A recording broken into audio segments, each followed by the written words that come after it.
बानो एक बहादुर औरत थी जो अपनी दो बेटियों के साथ एक छोटे से गांव में रहती थी। उसका पति कई साल पहले गुजर चुका था और जीवन की गाड़ी खींचने के लिए वह गांव में अलग अलग काम करती थी।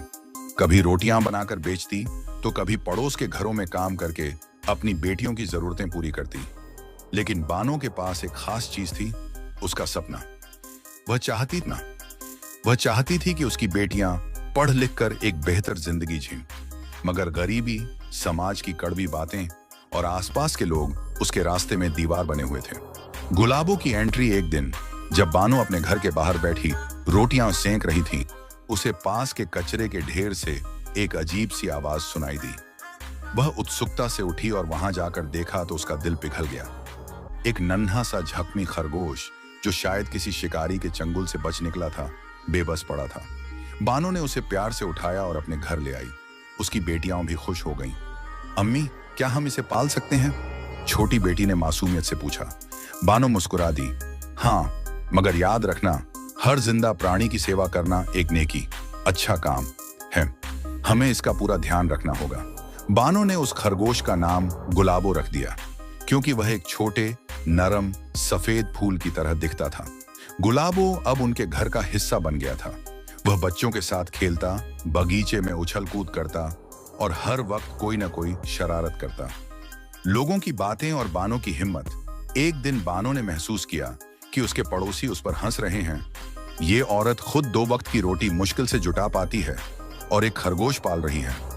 लेकिन बानो ने इन बातों की परवाह नहीं की। गुलाबो की खोज फिर एक दिन बानो बीमार पड़ गई। उसके पास इतने पैसे नहीं थे कि वह दवाई खरीद सके। वह चारपाई पर लेटी थी और उसकी बेटियां भी चिंतित थीं। लेकिन हैरानी की बात यह थी कि गुलाबो लगातार कुछ खोजने की कोशिश कर रहा था। वह अपने छोटे छोटे पंजों से जमीन खोदने लगा।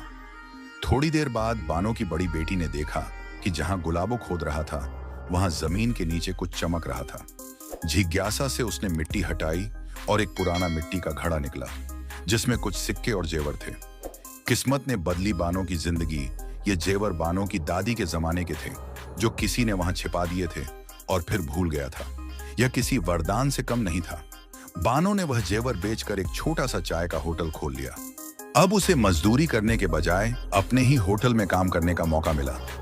लोग दूर दूर से उसकी बनाई हुई चाय पीने आते थे। धीरे धीरे उसकी जिंदगी बदलने लगी।